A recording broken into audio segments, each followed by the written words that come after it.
We seek to learn from our neighbors, and we're learning about the communities we're in. We're learning about where are the assets, where are the strengths, where is God already at work in really beautiful ways? What is the history of that community? Why are things the way that they are? And then what are the challenges? Why are those things challenges? And then how do we, then our goal is to equip. So we're building relationships, we are getting to know our neighbors, and then we as Unite are hoping to equip and even provide spaces where we can learn from each other and crowdsource best practices for how do we go about, if we really want to engage people who are vulnerable and on the margins, how do we do that in a way that is going to accomplish that in the best way possible, where they will really feel the blessing of our reach towards them. And then we hope to mobilize and move people to action to get people busy. And so thank you for being in the room. Our hope is that we will, as we continue to have sort of regular touch points, that we'll continue to get to know each other, invite more people in, and build this sort of robust community of people who are going after this vision of promoting flourishing in our communities. So thank you for being here. I'm super excited for the person who's gonna be here to even share, to help us understand in Gwinnett County, just the realities of food insecurity. But before we get started with our speaker, I just wanted to take a moment and pause and say, wasn't the food that you ate delicious? Yes, right? Yes, it was so good. And I'm so thankful for, I just got to meet Chef Hank for the first time today, but I'm so thankful for getting connected with him through Terry, who has been working and partnering with him in ways already prior to this. But Chef Hank has some like incredible ministry stuff going on. So I wanted, because we are talking about food insecurity and the ministry that he leads is addressing that, I wanted him to give just a few minutes just to tell you what he's doing, and then he needs to get going and keep doing what he does. So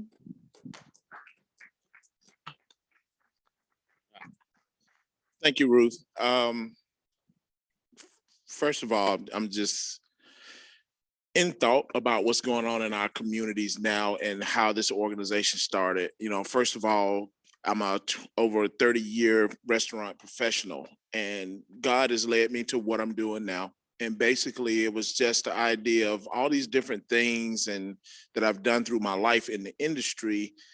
You know, I made that choice because I wanted to make a difference in people's lives. I enjoy being a chef because I enjoy people being receptive to something good.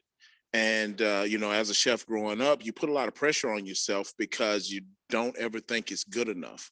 So I'm glad I grew out of that. So, you know, sometimes we just kind of give ourselves a little credit for just the effort in general. And the biggest thing I learned about it was just serving. So it was less about the food and what we did as a skill set as a chef and more about the service of what we did. So in that service, I also learned and understood how important people were in the process. So when people ask me, what's your specialty? I tell them my specialty is leadership. My specialty is people, because, you know, regardless of what that food is, if I can't present what I do as a person and have the heart for God that I have, then none of it will matter in the end or the beginning. So that's what I try to do in leadership with the people that's around me. You know, people don't follow a thing because of it's a good idea. Let Them Eat is the organization I started because I wanted to fight food insecurity. I wanted to provide meals for people that struggle to feed themselves. But now it's a great idea, and I hear all these things about, wow, once they realize how to spell the name of the place and understand what it is, then they're like, man, that's amazing, let them eat. But it still has to come from a place that has a foundation in faith. And I work at that every day. I'm definitely not perfect at it, but I'm a work in process when it comes to that. So I started this organization in 2019 of October with the idea, and again, God hit me with a couple of prominent messages during this process. And the first one was, okay, you know, I'd been out of work with an injury, so I'm getting ready to get back to work.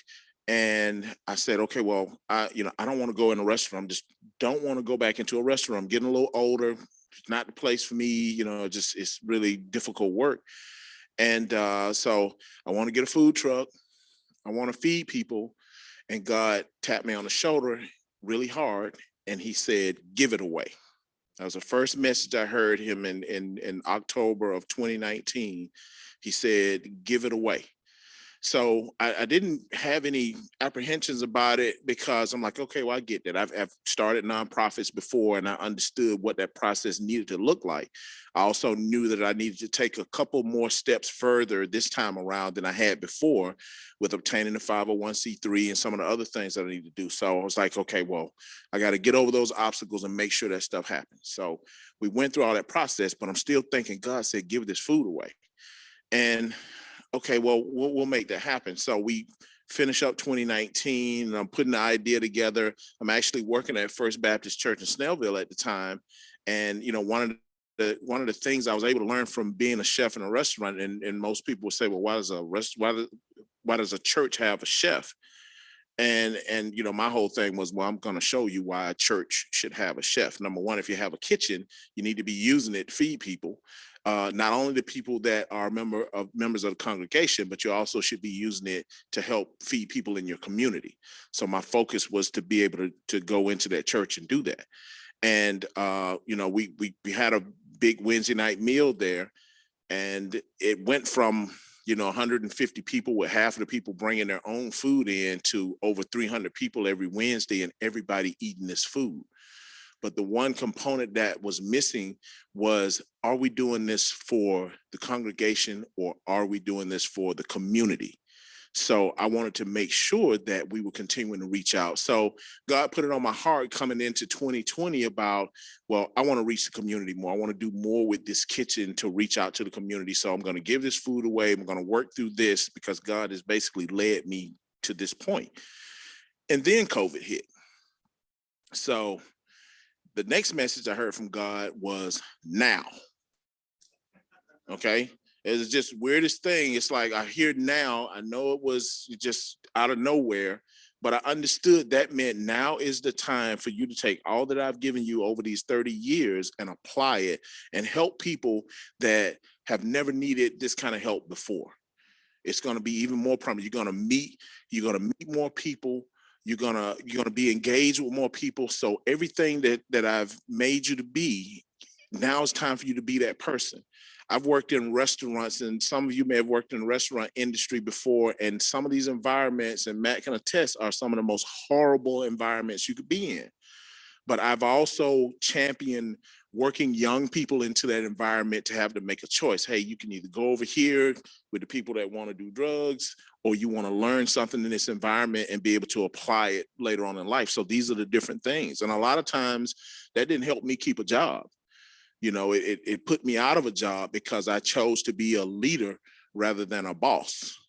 So, for me now into this situation to where I'm meeting all these people and obtaining all these different resources, it was about giving this product away, and it was about doing it now. And just God has blessed me in so many ways with this. It's been so many times to where it's like it's $10 in the bank, but 10,000 comes out of nowhere. And again, we constantly get to these points to where we're challenged. We're in a difficult point now, but God has blessed me so many times. It's so much easier once you know that you're following God's path to just sit back and let him do what he is supposed to do with you.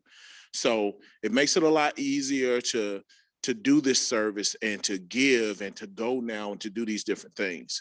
So again, that's just a little bit about Let Them Eat. We served over 80,000 meals last year in the Gwinnett County community and a few communities outside.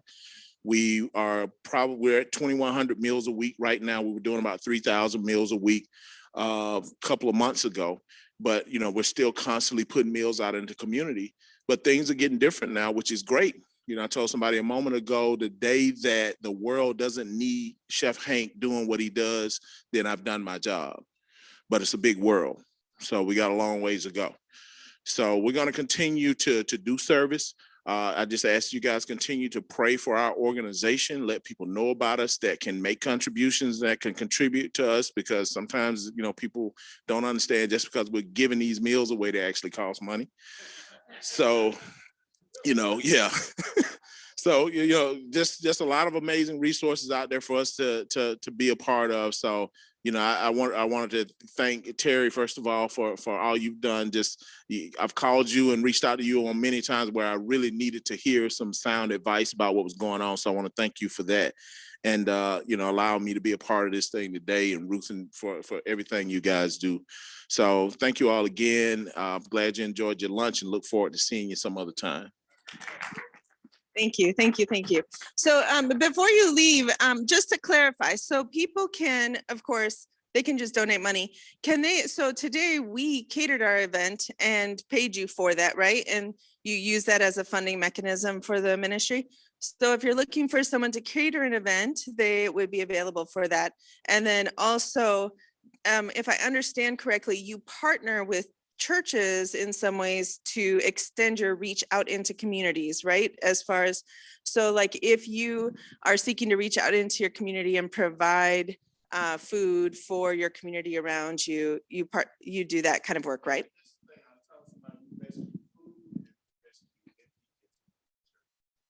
Nice.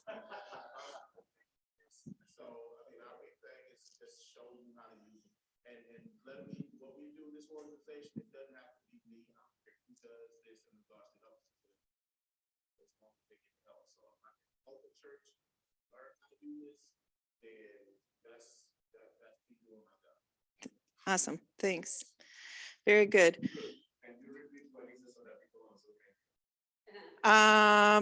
No. I wish I could. Yes, I should have given the mic. I'm sorry. Thanks for the reminder for Zoom. Okay, well, thank you very much. And if anybody needs to connect with Chef Hank, they can connect, because I think he has to leave, but you guys can connect through Terry, through myself, through anyone from Unite. We can help facilitate. Oh, feel free. Since we need to Zoom it. But I can Let Them Eat. It's LETTUMEAT. And that's www.letthemeat.com. We're on Facebook at Let Them Eat. And, those are the best ways to kind of reach out. And, you can donate on the website, or we actually have a GoFundMe right now to where we're raising money to complete the build out of our food truck. So great for you all again. Thank you so much. Thank you. Okay, wonderful. So part of our goal, of course, as a ministry is to collaborate. That's one of our values. We feel like we are stronger together than we are by ourselves. No matter how big we are, no matter how many resources we have, we don't have enough. And we really need each other. And in that collaboration and in listening to our community, our leaders. So, and also I just want to give a quick attention to Tito is in the back at the computer. He is a board member, but he's also a catalyst in the Duluth area. And then you want to raise your hand, Tito? Yes. And then Terry is over here and she is a catalyst in the Norcross Peachtree Corners area.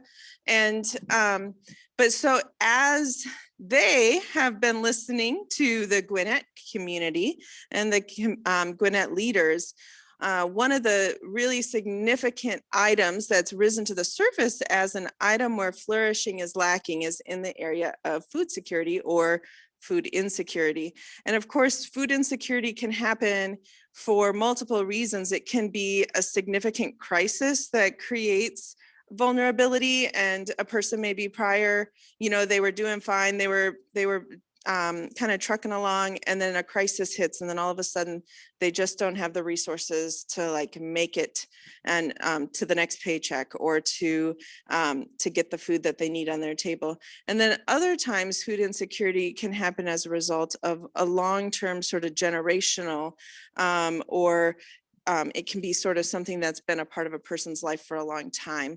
And so I think the approaches, of course, in some ways, as we engage in those different ways, places, the approach can be different in what serves best. But I don't want to take all of John's stuff. So I'm going to invite John up. John is at the Atlanta Food Bank, and I just love, I mean, they're pursuing flourishing in the communities by bringing an end to hunger through building relationships with other organizations and collaborating. It's like who we are and what we do and seek to do and help to invite churches to do. And so just felt like such a resonant connection. They're involved in Gwinnett in so many ways. And even with ministries, people in this room probably already have known John or the Atlanta Food Bank because of partnerships that have already been in place. And so John, come share with us, help us understand, help us learn, and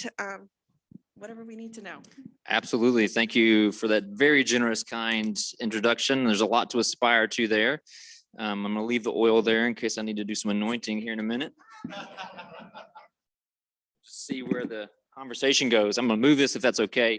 Tito, do I need to stay up here? I have a tendency to wander. If I get nervous, I'll wander. But I do just want to say thanks to Ruth and the Unite team for the invitation. Very generous to have us be a part of the conversation here and to join with you all. I mean, I love doing these sorts of things for lots of reasons, but one of them is certainly that I always learn things in return. A question gets asked, I hear about something, somebody pushes my thinking or my assumptions in a way that helps me, my thinking and our work get better. So I'm predicting that that's going to happen today. So these are great conversations for me to selfishly be involved in. So appreciate that invitation. Appreciate the hosting from Chris, y'all, and here in the church. Appreciate y'all's generosity in opening up the space. So just to get started, my sort of origin story, just a little bit about me, which always feels helpful for people to kind of get a sense of where you're coming from, is I kind of got into this work of thinking about how do we help communities, individuals flourish, to use the language I think which you also helpfully use, also through some congregational work. Kind of in my background, some of my initial work was with churches. I've a seminary degree in my background. We can do some PTSD on that for folks in the room if y'all want to talk through that later. But it really started because I've really believed strongly, and still do, in the potential and the power of communities of faith to impact their world broadly. And that sort of started me down a path which has ultimately led to where I am now at the Atlanta Community Food Bank. But at the root of it really has been this idea that groups of people who have a common thing that they care about can make meaningful change happen in their lives, in the lives of their neighbors, and in the lives of the broader community. And so part of what has me excited to be here today is that's essentially, I mean, that's all what y'all are about. And so getting a chance to meet people who are similarly aligned and see the world from some sense of a common perspective is always exciting. So that's one piece of me. I'm also, I'm a dad. I have two sons, a sixth grader and a third grader. We live on the south side of Atlanta, and I have been here for about 12 years. I'm originally from Mississippi, grew up in a really small town, learned to drive on a tractor, ate what we grew for a while. So I've experienced some different dynamics of some of the issues that we're talking about today. But a thread through all those things has been kind of what Ruth was talking about earlier, what Chef Hank was talking about as well. Again, I think we're gathered here to talk about more broadly, but is this idea that there are so many things that we're called to do, can do, that we can only do together. And so I'm excited to be in a room full of people who think about that stuff and who are orienting themselves and their work around that. One of the things, Tito, you got this, y'all have the slides, so I just tell y'all to advance or something. Awesome. You can go ahead to the next one. So we're gonna talk about hunger, and I'm gonna do my best to kind of give helpful information. But what I'd love to do more more than anything else is make sure we're having the conversation that's most helpful for y'all and that you're most interested in. So I got slides up here I can 100% talk through. I certainly will mention and talk about some of them, but I would really encourage y'all and would delight me if y'all ask questions, if you interject, if you challenge me, if you add to that's going to help me have a lot more fun. It's going to help you have a lot more fun. It's going to use your time more in a more helpful way as well. So please don't hesitate to do that at any point and just shout stuff out. And we're a small enough group we can do that in an easy way, I think. But in these conversations, one of the things I always try to start with, because it's helpful for me to ground myself in this too, is just thinking about food broadly. We have a tendency in my work, people who do what I do and work in the spaces that I do, when we talk about hunger or we talk about food insecurity, we race pretty quickly towards what's missing. We race pretty quickly towards talking about the lack of things. We talk about scarcities because that's just a part of that work. But it's helpful for me to kind of start more broadly with food in general. And so I'm going to start with a question to y'all, which I would love actually some answers to. So if you think about food in your own life and what you've experienced and how you experience food, and if I was to ask you think about how is food meaningful to you? What does food mean to you? How is food important to you? Just what comes to mind? Give me some 1, 2, 3, 4 word answers. Yeah.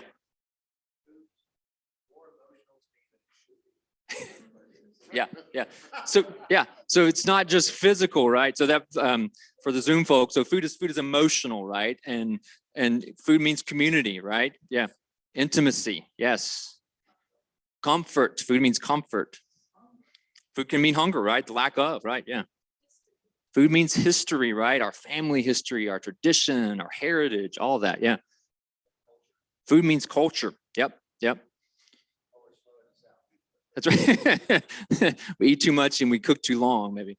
What else? What else does food mean to y'all? Those are great ones. Food means delicious, take delight, right? Joy, happiness, yeah. Yeah, a wasted meal, right? A bad meal can be really challenging, right? It's like, there was so much potential there. Yeah. Anything else? Health over here, right? So health can, we're talking about flourishing, right? So thriving and new. Somebody said something here. Art, food can be an art, right? Yeah, an artistry and a way to express creativity. Absolutely. Nourishment, right? Kind of connecting that to health, right? That helps us feel the way we want to feel, right? In an ideal world, right? Cooking, right? So that act of cooking and preparing and creating something again, right? So it can be really life-giving in and of itself, right? So yeah, new life, yeah.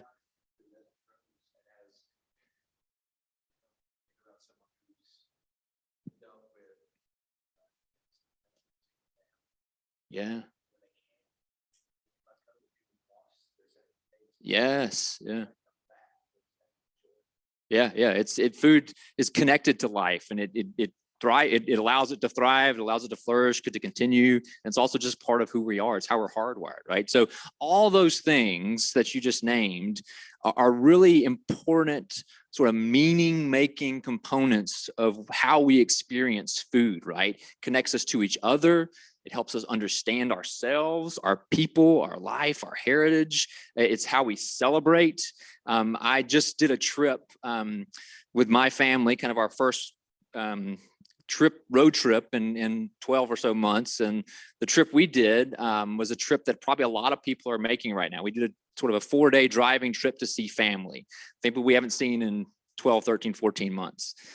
And it was a bittersweet trip. We got to see lots of people we hadn't seen in a while. We gave hugs and celebrated and were together. Everywhere we stopped, though, it also involved a trip to a cemetery, because somebody we had lost in that last 12 to 14 month period in our family. And in talking and processing those times together with the people that we were meeting, it was, in every instance, it was around a table with food, right? It's how we mourned. It's how we remembered. It's how we thought about each other. It's how we helped each other, right? What do you do when there's a birth, a death, a funeral? You bring food, right? So food is so much more and so complex in how we experience it. So just to start with that idea and the things that you just named in our mind when we talk about hunger, I want to encourage us to think about what we're trying to solve for here is not just a logistical problem, which means, hey, we have food over here that needs to be moved over here. We have people who lack food over here, and there's more over here than we need. And how do we move that around and try to solve a problem? But what we are lacking, what our neighbors are lacking, what our communities are lacking and missing out on oftentimes when we lack food, when we lack sufficient food, are the ways to experience all those things that we just named. I've had a lot of conversations with moms in particular who show up at organizations that we work with, and they're coming to that pantry to look for food because they've got a birthday party they're trying to plan for in the next weekend, right? They need something there and they want to make it special. And so all those things are connected to food. And so when people lack food, when our neighbors lack food, they lack more than just sustenance and just nutrition and just health, and all that stuff is important. But if we're in a conversation here, and I think we are, and we're in a room here where people are aspiring to a vision of what the world looks like that is more than just survival, but is flourishing and it's thriving, I think it's important for us to hold that kind of intention as we talk through what kind of hunger looks like, right? That it's not just an issue of how do we deliver a service, but there's a whole person, there's a whole ecosystem of meaningful life out there that's connected to how we experience food. So thanks for sharing on that little piece of it. So I'm going to talk real big picture here for just a minute and sort of talk a little bit about how we think about the issue of hunger and food insecurity, throw some numbers at you, and then I'm going to pause and before I go much further than that and just sort of see what questions are arising, see what things, again, it would be most helpful for you to talk about. And Ruth, you're going to wave at me when I need to stop, and we'll just see where we go. Does that sound good? All right, well, let's jump forward here to a next couple of slides. So just big picture, there's more words up here than you can read. So don't feel like you've got to. And I think the team has this slide show, so to the degree that's helpful, y'all are welcome to share that with other folks. But when we think about our work and what we're doing at the Atlanta Community Food Bank, we're really thinking about it kind of in two phases in terms of what we're trying to solve for, right? So there's this big issue of what in academic circles, in our profession, is called food insecurity, which is really just, it's a way to measure, it's sort of an economic measure of how likely a household or an individual is to lack the resources that they need to put enough food on the table for the people in their house, right? And so at some point, the people who collect data realize that, hey, if I ask somebody if they're hungry, it's really hard to quantify that, right? And so I got to find another way. This is what we do, right? We kind of try to distill problems down into things we can measure. And so, that term food insecurity really means this idea that there's a certain amount of food that our neighbors, us collectively, that we all need to thrive and flourish as well as we want to, right? But what the reality is that the food that's out there right now, the access that our neighbors have to that sufficient amount of food doesn't line up with how much they need. So there's a gap there. There's a gap there in terms of what a community needs and what they have access to, and then what's actually present. So one way we think about our work is we're trying to close that gap, right? So there's more food that our neighbors need than they currently have access to.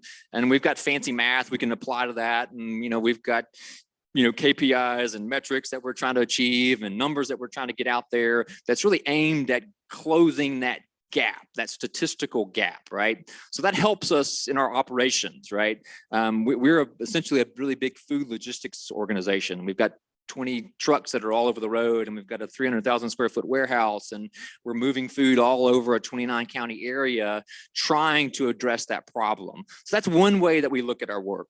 Another way we look at our work, though, is at the household level. It's at the people level. It's at the personal, the relational level. And how we think about our work at that level is that we think about the impact that we can actually have if we can move more food out into communities in a helpful way. And at that level, we think that food can actually be a really powerful force in helping a household move from scarcity to abundance, move from lack to adequacy, and essentially find ways where they can themselves begin to, again, I'm gonna leverage y'all's language here since it's in your brain, where they can actually flourish, right? We think food can be that transformative resource, and we think it's connected to the things that we just named, right? To opening up the ability for families and individuals to experience that plethora of ideas and feelings and emotions and circumstances that we just named. But we also think that there's a practical aspect of this that's really important. We think that hunger is actually a solvable problem, is probably a shorter way to say what I'm trying to say here. Where if we can, in fact, connect a family with a sufficient amount of food, that the way the math works is that it actually can be a force that moves them towards being more sufficient. It can be a pathway for that household or that individual out of a cycle of poverty that they themselves, their families may be feeling stuck in, right? So we'll talk more about that in just a minute, but I want to frame that up on the front end here in terms of what we're aspiring to do, kind of the problem that we're trying to solve with the food bank, right? So this little cycle thing on the right side of the screen there is again sort of a way to illustrate that, and Ruth actually touched on this a little bit in her intro, right? So what happens when a family experiences hunger or experiences food insecurity is, again, I'm telling you all things that I think you know and you experience already in the work that you're doing and the ways that you're connected to people, congregations, in your communities. But what often happens in the work that we do is that there's a crisis that comes up, right? And it occurs and it happens to a family or an individual whose economic means is already on the border, right? There's a frequently asked question in our space where we ask families and households, if you had an emergency $400 expense, could you pay that expense, and how would you have to pay that expense, right? And so the best answer is, yeah, I've got cash on hand or money on hand, and I could pay that expense, and I wouldn't have to incur debt, and I wouldn't have to go into credit card debt or ask a family member or a neighbor or do something more problematic. And the number of people in our communities who regularly say, no, I cannot afford a $400 expense is astronomically high, right? So it doesn't take much of a crisis for a family to be tipped over into a place where they find themselves in a potentially downward spiral, right? So illustrated here, what we often see and what we've seen consistently for the last 3 years in our research is that it's a health crisis. It's a health crisis that pushes a family or an individual or a household into a place where they are now having to make decisions about how they use limited resources to take care of themselves and their family members, right? And so that spiral doesn't take long before they're making trade-offs related to how they feed themselves. It's the first place that many individuals and households go because it's a big part of our budgets. And we think if we sacrifice in that area, it may not hurt me that bad, right? And you can do that for a month or so. Like I was mentioning, in my background and my family, there were periods of time where we made those trade-offs and had to make those trade-offs, right? But what happens though is when we get families and individuals stuck in that cycle, what happens then is we begin to cascade through things where you can't pull yourselves out of so quickly. So go to the next slide and I'll illustrate this with a couple of examples. So this is some data and research that we have around the frequency of how often individuals are having to make those sorts of trade-offs between spending their money on food and other key expenses they have at the household level, right? So folks who come to the organizations that we partner with and that distribute food out in the community, 82% of the time are saying sometime in the last year, they had to make a trade-off between the food they wanted to buy and a place that they needed to go and how they got there. Right. So there's some, not just, this wasn't a pleasure trip, but these are essential trips that they had to make either for work, for home, for school, or for a medical issue, right? 82% of the time, someone was standing at their door and trying to figure out, all right, can I get to work today, or do I buy food that my family needs, right? That's a tough trade-off, right? 73% of the time, a medical issue was present in the household, and that household had to decide, do I use my resources to cover this medical expense, or do I buy the food that we need to thrive? And they had to choose not to buy the food. So this trade-offs are really where you can begin to see how individuals and households experience what food insecurity looks like on a day-to-day basis, right? It's oftentimes, and those of you who have maybe worked internationally, for example, hunger looks different in different contexts. And where it shows up most often here in the US, in our particular communities, is it shows up in issues like this, right? Where folks are having to trade scarce resources to keep their family or their household moving forward in the way they want to, and things just don't add up at the end of the month, right? So two other quick examples on this one. So there's some research I was reading just recently, and it's some folks in South Carolina put this research together, and they were looking at how does this play out in a household with kids? So if you got a household with kids, like I have my two kids, so I have a 12-year-old and a 9-year-old. And Caleb's my 12-year-old, Henry's my 9-year-old. And this plays out in households with kids. Like, how do they actually experience this? Yeah, the data, we get what the data says, but practically what happens at a household level on a day-to-day basis when these trade-offs are having to happen. And what shows up in households with children is that families that have older siblings buffer the impact for younger siblings. And so what they saw was that when it came mealtime, the family serves the youngest kid first. They make sure they get adequate amounts. And then it gets progressively smaller, the amounts of food that get put on the plates for the older kids. And then the parents are often either not eating at all, or they're in the kitchen, so the kids don't see them eating. So practically that's how it pays off. And so what you start to see, you see all these sort of coping mechanisms that families and individuals, children, intuitively develop, right? No one's telling that older sibling, don't put more food on your plate, but they're trying to buffer that for the effects of their younger sibling at a household level, right? So this idea of trade-offs, I think, is an important way for us to kind of ground ourselves in what hunger actually looks like. And again, if we circle back to what we aspire to, what we aspire the lives and the experiences of our neighbors to look like, I think we begin to then see the gap between what many families and individuals are experiencing and what we'd like for them to be experiencing if they are in fact flourishing. Let's go to the next slide. So this is just, again, some words that we pulled out of our research, talking to neighbors and clients who are experiencing these issues. So in many of our communities, hunger looks like fear, it looks like anxiety, it looks like trauma and depression. I was talking to Terry just a minute ago about some work that she's been really great in helping to lead and partner with in terms of some schools that we've been working with to help provide food for over the last 12 plus months. And one of the things she was mentioning to me is, hey, what's really helpful for those schools is when we can consistently serve them on the same day every month. Now, why would that matter?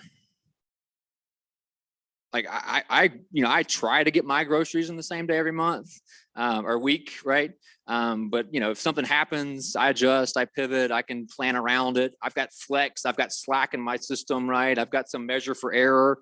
When we have families that are who are experiencing what we just described, the margin for error is so small, but the places where they can build consistency and trust and dependence then allow them to build around that in a positive way, right? It lowers that anxiety around, hey, am I going to have this resource available to help my kids this month, or can I count on it, right?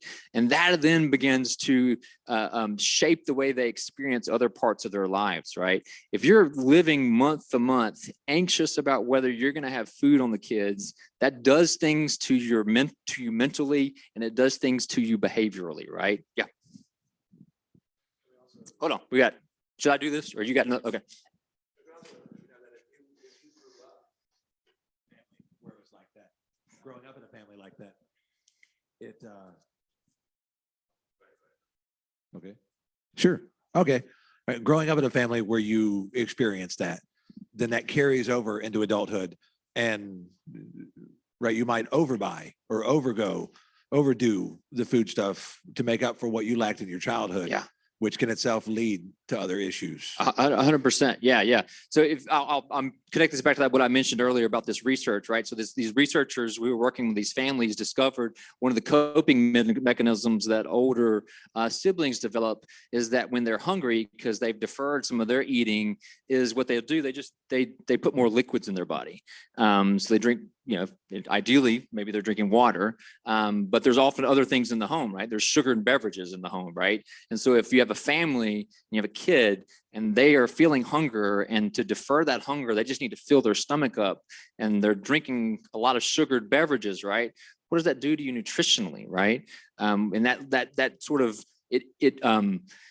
there's a great phrase I'm going to fumble on here that some researchers have developed around. It embodies that trauma in a person in a way that they live with historically then, right? Not just in terms of how they experience it emotionally, but how it affects them physically as well. So that's a great call out there. So this is kind of what's happening, right? This is kind of what folks that are navigating hunger are experiencing. And it looks different here than it does other places. But I think what I wanted to raise up here too is I think particularly for this particular group of people and the work y'all are doing and the organizations you're representing, from my point of view, y'all are as well equipped to think through how we wrestle with this issue as you might be with some of the issues related to food insecurity, right? So how do we contemplate the whole person as we're trying to solve for some of these issues? Let's go to the next slide here, and I'm going to pause just for a minute. Real quick on this. So this is just a quick overview just for us context. We work in 29 counties across kind of this northwestern corner of Georgia. We work with a lot of partners, about 700 partner organizations across that 29 county area.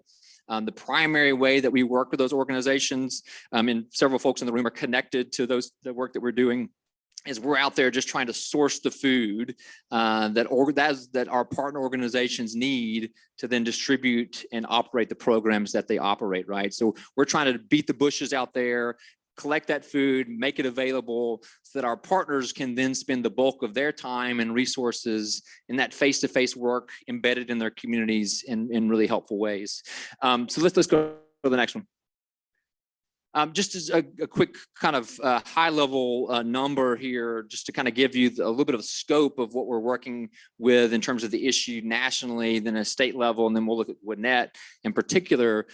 Is like everything right now, there's a pre-pandemic and a post-pandemic, or we're not post just yet. I'm not sure what we're some sort of weird liminal period that we're in here, but everything changed, right? And so one of the driving, one of the realities of COVID was, as it really just sort of ground really key components of our economy to a halt, often parts of our economy where there are a really high number of folks who are working in those areas, our hospitality industries, our restaurant industries, are really low-income individuals who utilize so many of those jobs, and as they lost employment, it really drove up poverty, unemployment, and then ancillary issues like food insecurity. So kind of post-pandemic, almost 1 in 4 kids in the US will have experienced some sort of hunger or food insecurity in the prior 12 months, right?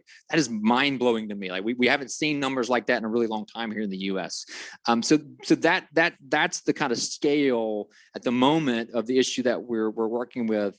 Now, I think like even Chef Hank mentioned earlier in terms of what they were doing several months ago and what they're doing now, as the economy is coming back online, as a lot of resources are out there, thankfully we're seeing those numbers dwindle down, and we'll look at that locally here in just a second too. But let's go ahead and go to the next one. I'll just real quick on this. Again, I think these are going to be things that this group is mindful of already, but not everybody experiences these dynamics equally, right? And I think, again, this is on y'all's radar, particularly here in Gwinnett, a county as diverse socially, economically, demographically as Gwinnett County is. There's a lot of differences in how particular communities and groups of people experience the issue of food insecurity.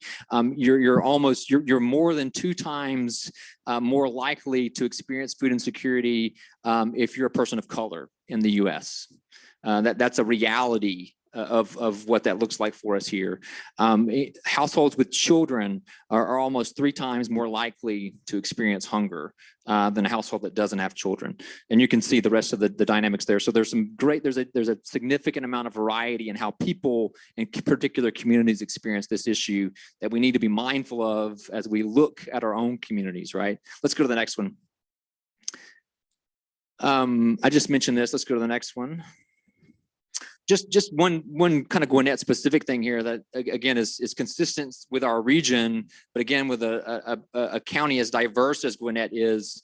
Gwinnett has right now around 11% poverty in the county, but if you look again at how different groups of folks experience poverty here in Gwinnett, right, and poverty being sort of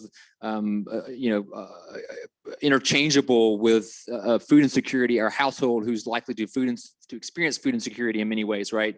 So 15% of the folks in Gwinnett, people of color, are living below the poverty line as compared to 6% of folks who are white in Gwinnett County, right? So again, these dynamics, these social and economic factors that make you more likely to be food insecure are things we needed to contemplate as we think about the potential solutions for these issues as well.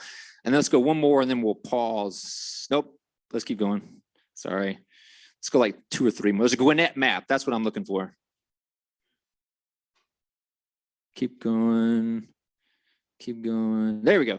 So this is, we'll pause here and then I'm just interested in questions and then we can, if there's none, I can keep chattering. But so this is a map of Gwinnett County and you can see kind of what it's describing here. So it's, shorthand here is that the darker the orange, the higher percentage of individuals living within that census tract are experiencing food insecurity. So, we've got census tracts here in the county that go up to over 20%. So 1 in 5 folks almost, or a little bit more in some of those census tracts who are likely to experience food insecurity within a 12-month period.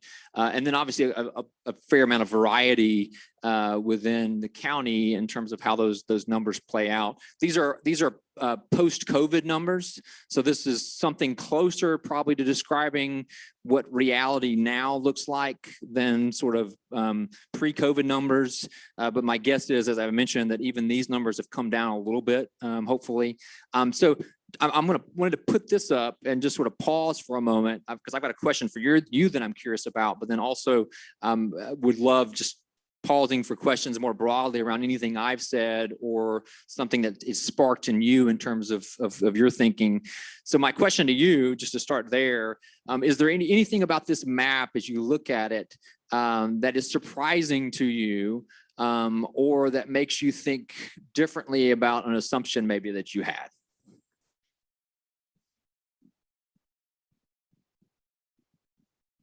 Ponder that for just a minute. And then I think Tito's got a mic if somebody does have a question or a comment.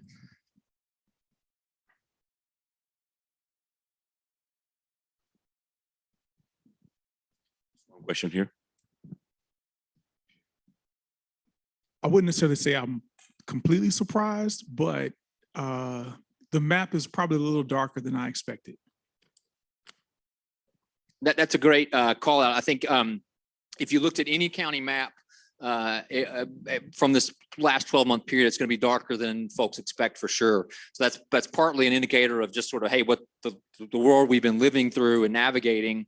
But it sounds like just in terms of distribution, maybe not too surprising in terms of the hot pockets versus some of the other parts of the county. Okay, that's helpful.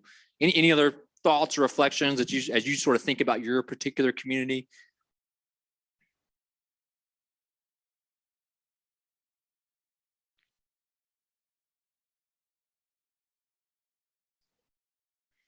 If you're familiar with maps like this, right? There are a lot of maps that we could throw up that probably look pretty similar to this. Like if you pulled up 3rd grade literacy, you're probably going to get a very similar map. If you pulled up poverty rates, you're going to get a very similar map.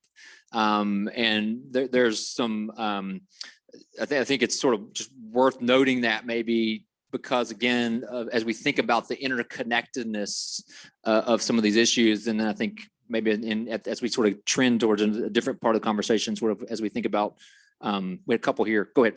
Really, you get the mics right behind you. I didn't mean to interrupt your No, you're train of good. thought. I was just thinking, it's interesting to me to see the places where the cream color is like close to one of the darkest colors. It's like right next door. I'm like, ooh, that's interesting. How does that coexist? How does that Yeah. ecosystem coexist so close to each other, and be so divergent? Yeah, John, and on the same note, please. not only they're next to each other, but you see Lawrenceville, how dark it is, right? And we don't see it. Yeah. So is it hiding in plain sight? And how does that work? Yeah, maybe, Tina, just clarify, so meaning that if you're walking the streets of Lawrenceville, it's not like you're seeing folks on every corner asking for food, right? Correct. Yeah, yeah. So it's hidden in some ways that the data would make us want to ask different questions about, right? Yeah, yeah. Right. Just wondering the correlation between the lighter colored areas and school systems and property values and other kinds of metrics as well, just kind of seeing the overlay.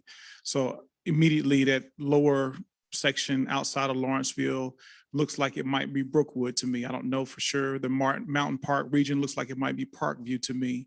I know up by Sugar Hill, there's some really high performing schools in that area as well. And I'm wondering whether or not there are ways that the county, I don't mean to be seditious, has protected enclaves to make sure that those regions maintain the kind of value that they've had historically.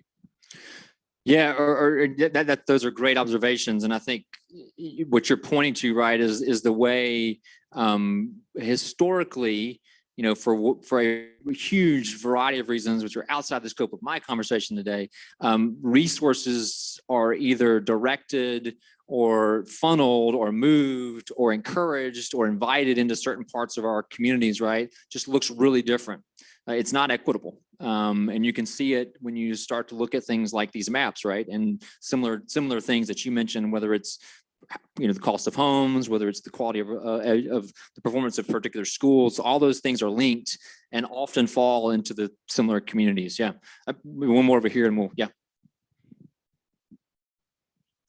The other thing I wonder about is population density, because it's like Lawrenceville, Norcross, different places like that, it feels like are more densely populated than if you go out further in the suburbs, the houses are farther apart. So even within that, the percentages are higher. Plus, I feel like population in that area is also increased. So it's even multiplied the need. Yeah, the raw numbers, if we had them up there, right, would probably speak to what you're saying, where we've got some really dense areas, higher population, higher percentages of folks that are experiencing food insecurity, and that's popping up on a map like this as well. Yeah. So any other just sort of thought or reflection on that, or response to a comment from someone?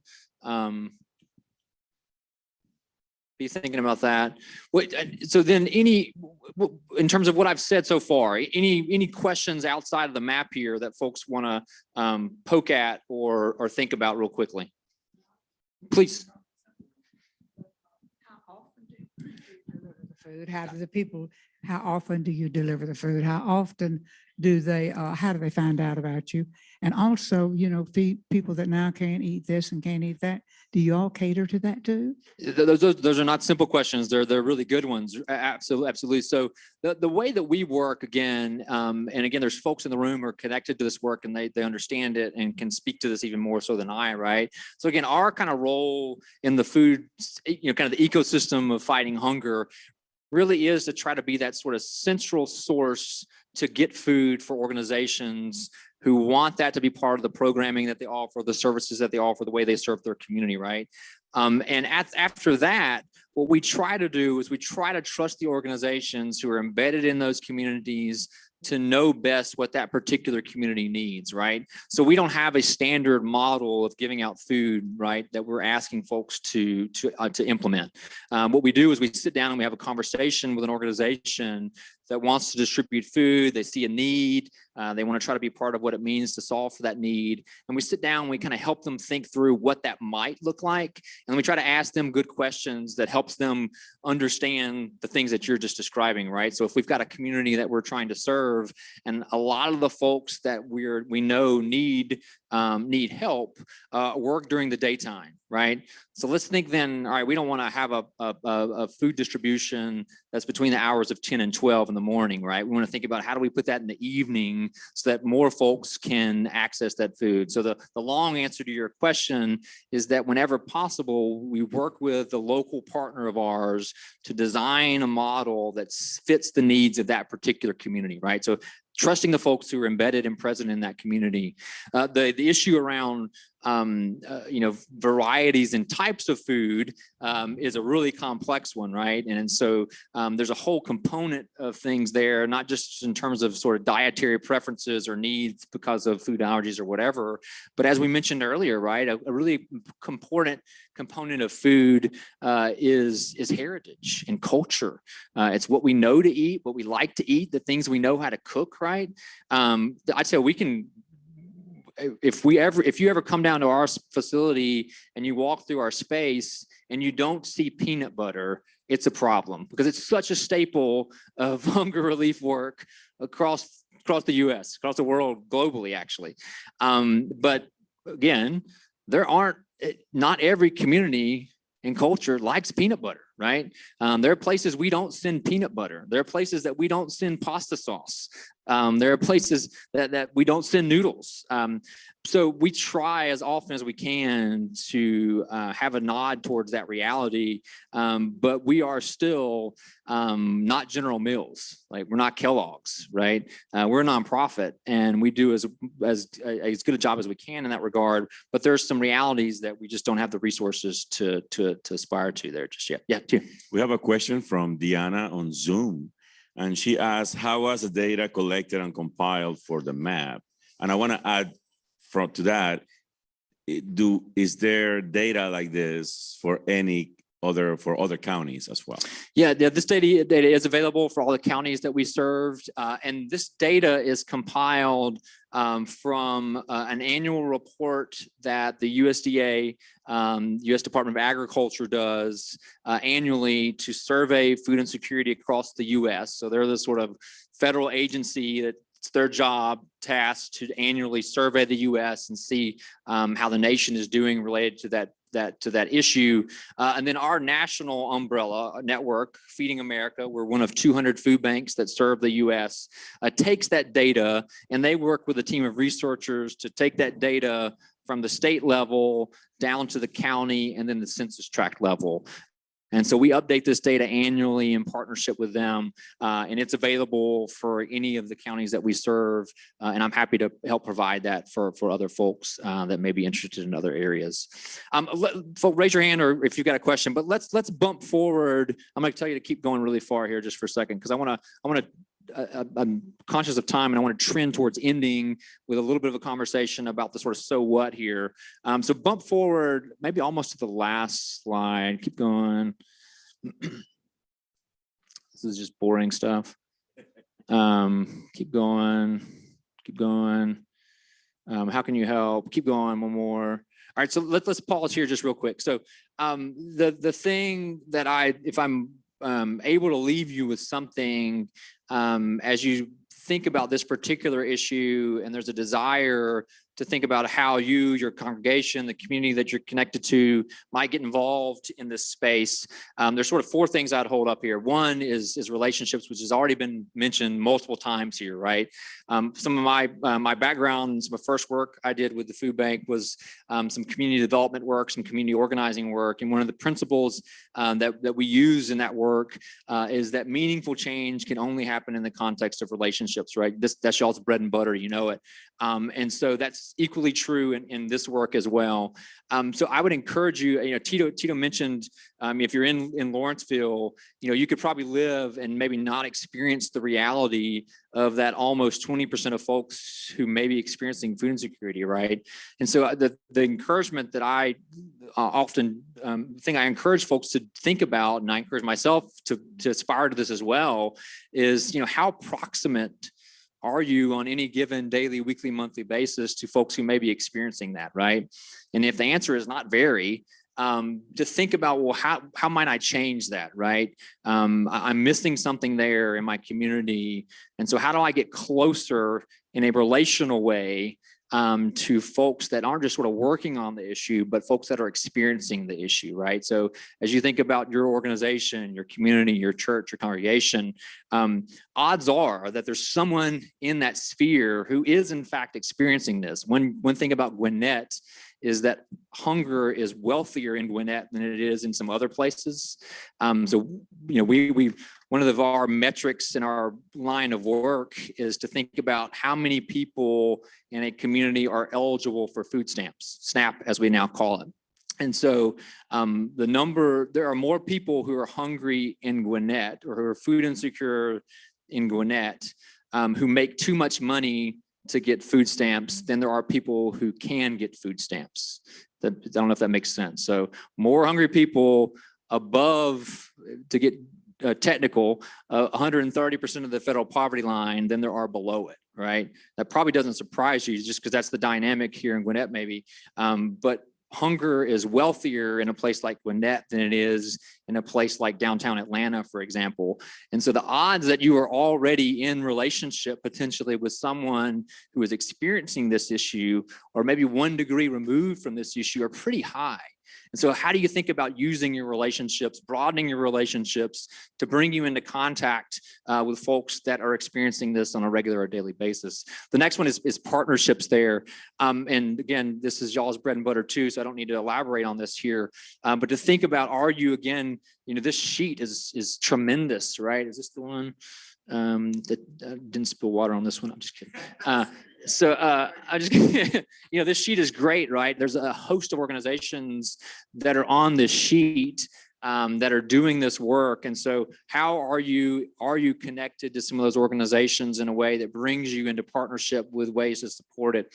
If you want to think about that or talk about it, that's what I do. I love to do it. So feel free to reach out to me and have a conversation around what the possibilities of that looks like. So bring yourself into partnership with people for sure, but organizationally, how do you think about doing that as well? And then the last two here, compassion and passion, I think are linked in my mind.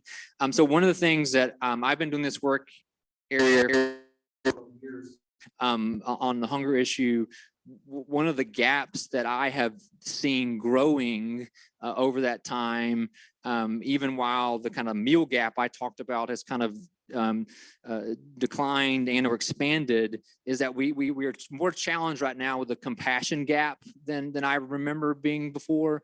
I think COVID has shifted this a little bit, but just the degree that which we are as individuals, again, communities and organizations, mindful of the reality of what our neighbors may be experiencing, and then willing to enter into that with them and find ways to work with them, alongside of them, supporting them to navigate those challenges. We've got work to do there, right? And again, it's one of the reasons I'm so bullish on the power of communities of faith to be effective in this work. Is I think that's a space that we can enter into with a lot of confidence and a lot of history there. So that compassion idea, how do you shape the compassion you have, the compassion your community has, the compassion your congregation has in a unique way to address this issue? And then lastly, passion, which is really just shorthand for me at least, into thinking about the thing you already care about, you're already good at, you already have an asset for. I promise you there's a way to bring that to bear on this issue. And a conversation with one of these organizations that's on this list would probably surface some really easy ways to use that passion that you already have, to use that resource you already have towards making a meaningful difference in that space. Or again, I'd love to talk to y'all about that as well. So that's just sort of 4 kind of little things I'll leave you with as we sort of think about, you know, how can you help? How can you be involved? And again, I've got a stack of cards I'll leave for folks. I did not think to put my contact information up on the slide, but easy to share that. I'm sure Ruth can share that out, and happy to have other conversations. So I'll pause. I think we're almost at time, but any last question? And if not, I'm going to turn it back over to Ruth.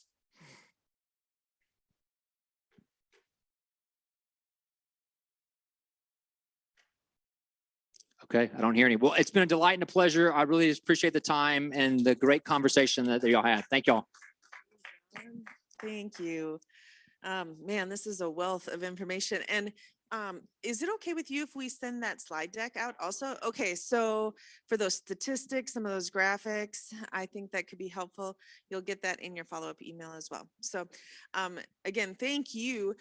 I think that, man, what Jon mentioned already as far as the relationships, partnerships, compassion, passion, are, as he mentioned, they're so kind of core to who we are. And so whether it's getting involved by, as we mentioned already, donating things to the food bank, or donating to local ministries who are already connected to the community. I think that's a way to get involved. There's ways to get involved by partnering on more in deeper ways. We really like to partner with people who already know what they're doing so that we can kind of follow their lead. But I also would love eventually to start a sort of dream together. I know one of the other people we were planning to have in the room, but he couldn't be because of just local kind of employee crises that were going on in his own store, but was Jeff from FCS. And they're like thinking through a model of like, okay, if there's a food desert here, how do we provide or make sure there's food that's accessible at a cost that people can afford and that they can get to, so they don't have to pay for transportation to go buy their food. Or how do we start to think about, so how do we start to think about things like that, or co-ops, or even how do we think through economic opportunity so people are making a livable wage to be able to pay for it. So the conversation has so many different layers and there's so many ways to get involved. But I feel like sometimes it's like, at least for me, it's like, wow, this is a huge thing. How do I even start? And I think the things that he mentioned are so good. Just start to connect in relationship.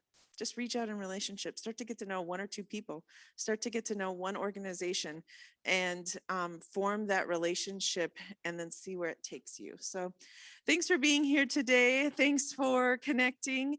Thank you. Oh, Chris is not, I don't see Chris in the room. But of course, we're so thankful for Covenant Life for hosting us today, and just, yes. And I'm trying to think. And then also just our team, Yvette, I just want to say thank you to Yvette too. She does a lot and Heidi on Zoom. They do a lot of the kind of backside work to just make sure this flows in a beautiful way. So thank you for being great teammates and partners. Okay, well, I am going to pray. And we were thanking you while you were out of the room, but thank you. Yes. Okay, I'm just going to pray and then we'll go. Jesus, I just love the beauty of the diversity and the differences in your bride on so many levels, culturally, racially, economically, even in experience and wisdom, and the ways that different people's skills, their experience, their wisdom can enrich our lives, enrich our experience, and also challenge and call us out into the world in ways that represent you in more and more beautiful ways. So thank you for the way that that's been demonstrated in this room today. Thank you for the ways that we get to benefit from that. And thanks for just the space to be together and connect around things that matter to you. In Jesus' name, amen. Right. Yes, what am I missing? Oh, yes, there are some upcoming events. Oh, sorry, one last thing. So thank you, Tito. We have monthly conversations online called Unite Now, and you can find them. It's like a Facebook Live event, but you can also find them on our Facebook page if you can't make it to the event. But they're conversations at the crossroads of leadership and flourishing. So the next one that's coming up is June 23rd. It's on restorative leadership with Danae Pierre. She is, there's like, oh, I didn't include the list, but she's like involved with so many things, both locally in her community and nationally, with churches and leaders, and thinking through how they engage their own sort of space and their communities in ways that bring restoration. So she's awesome. And then we have a Metro-wide event happening on August 18th. So that'll be people not just from Gwinnett, but Gwinnett and other parts of Atlanta. And we'll be just having a conversation around immigration. And then the next Gwinnett event will be September 29th, and that one will be focused on education. So just want you to know what's coming up. All that will be in the follow-up email. Good to see you all.